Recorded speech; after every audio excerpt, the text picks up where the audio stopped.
OK, Lord Dodds, let's move on to the Northern Ireland Protocol. Suggestions at the weekend from Liz Truss, the Foreign Secretary, of course, is now in charge of negotiations, suggesting the British government is prepared to initiate Article 16 at any stage. Yet this is a narrative we've heard repeatedly from the government in the last couple of months, but no sense that it's actually ever more likely to happen.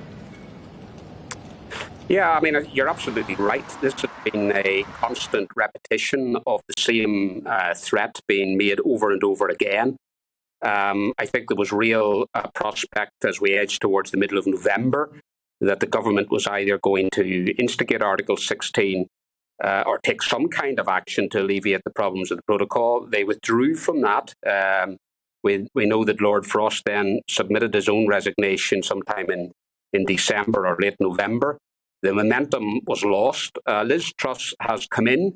Obviously, she's new to the post, but the government has had long enough, in my view, to sort these problems out. Every day that passes is costing Northern Ireland constitutionally and economically. We have laws being imposed every day over which no one in Northern Ireland has any say or vote. And we have costs being racked up and consumers being denied choice every single day. And we're part of one United Kingdom. So the government has to very, very imminently, in my view, bring matters to a head and decide whether they're going to get an agreement which satisfies the concerns that many people have, or else they have to trigger Article 16. Now, if they do neither, then I think we're into a crisis in terms of the stability of the institutions in Northern Ireland.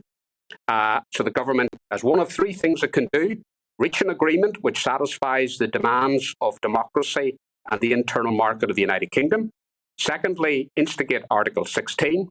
Or else, third, they will be responsible for the institutional instability in Northern Ireland and the political crisis that will ensue.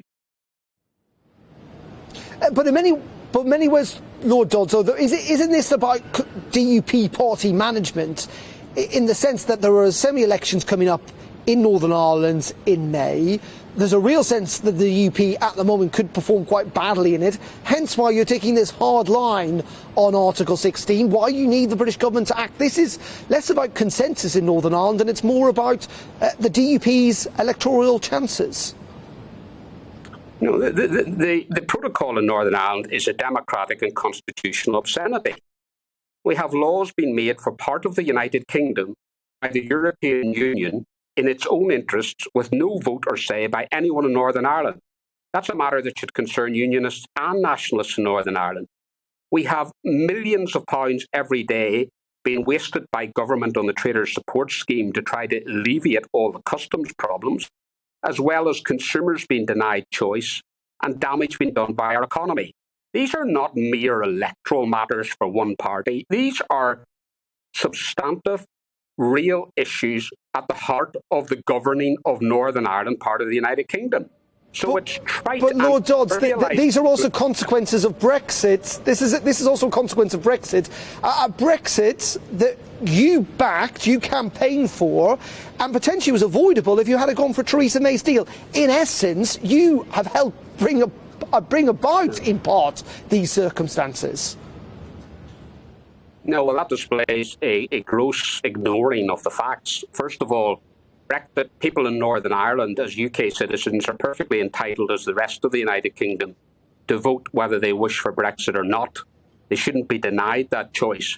The reason we're in the difficulties that we're in is the way in which Brexit has been implemented, where in order to avoid a so-called hard border on the island of Ireland, the British government and others have been happy to see a hard border in the Irish Sea between one part of the United Kingdom and the other. That's unacceptable. Secondly, you say that Theresa May's deal would have avoided these problems. I challenge you to look at Theresa May's deal. Theresa May's deal had the same regulatory border down the Irish Sea as the protocol has. It also had Northern Ireland in the EU customs union. So don't tell me that Theresa May's deal was better. Theresa May's deal was the same in terms of its principles as the protocol. Some people are engaged in revisionism of the facts. We're not.